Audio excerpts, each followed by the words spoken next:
मैं हूं अंजलि और आज मैं आप लोगों के साथ छठ महापर्व की कथा सुनाने जा रही हूं।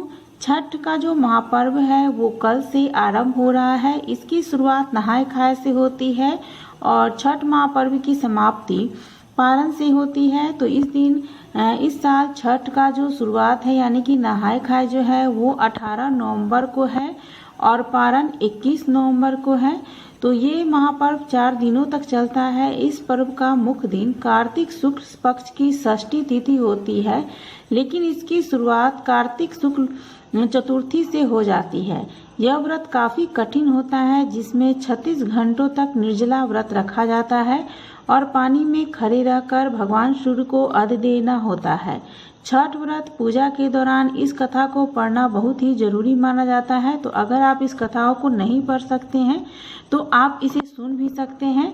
उससे भी जो होता है बहुत ही सुखद अनुभूति होती है। तो चलिए आज मैं आप लोगों को छठ महापर्व की कहानी सुनाने जा रही हूँ, यानी कि कथा सुनाने जा रही हूँ। तो आज मैं आप लोगों को छठ की 4 कथाएं सुनाऊंगी। तो चलिए शुरू करते हैं। जय छठी मैया। पौराणिक कथाओं के मुताबिक राजा प्रियव्रत को कोई संतान नहीं थी। तब महर्षि कश्यप ने पुत्र प्राप्ति के लिए यज्ञ करवाकर प्रियव्रत की पत्नी मालिनी को यज्ञ आहुति के लिए बनाई गई खीर दी, जिससे उन्हें पुत्र तो हुआ लेकिन वो मृत पैदा हुआ। प्रियव्रत पुत्र को लेकर शमशान में गए और पुत्र वियोग में प्राण त्यागने लगे। उसी समय भगवान की मानस पुत्री देवसेना प्रकट हुई और उन्होंने कहा कि सृष्टि की मूल प्रवृत्ति के 6ठे अंश के उत्पन्न होने के कारण मैं षष्ठी कहलाती हूँ।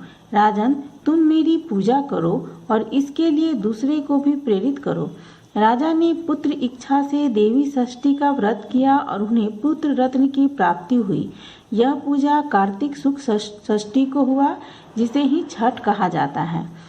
छठ की दूसरी कहानी इस तरीके से है कि एक मान्यता के अनुसार लंका पर विजय पाने के बाद रामराज की स्थापना के दिन कार्तिक शुक्ल षष्ठी को भगवान राम और माता सीता ने उपवास किया और सूर्यदेव की पूजा की। सप्तमी को सूर्योदय के वक्त फिर से अनुष्ठान कर सूर्यदेव से आशीर्वाद प्राप्त किया था। तो ये छठ महापर्व की दूसरी कहानी है।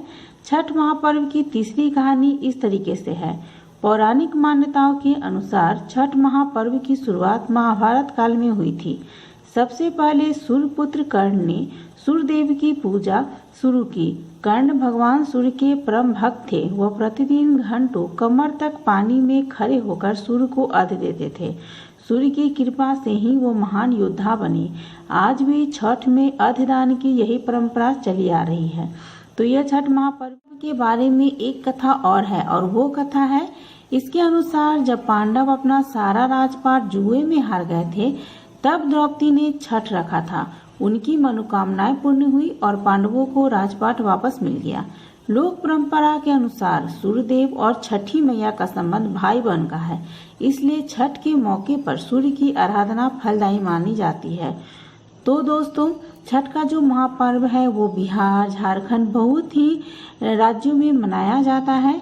ये हमारे बिहार का एक बहुत ही महापर्व है, जिसे कि छठ महापर्व के नाम से जाना जाता है।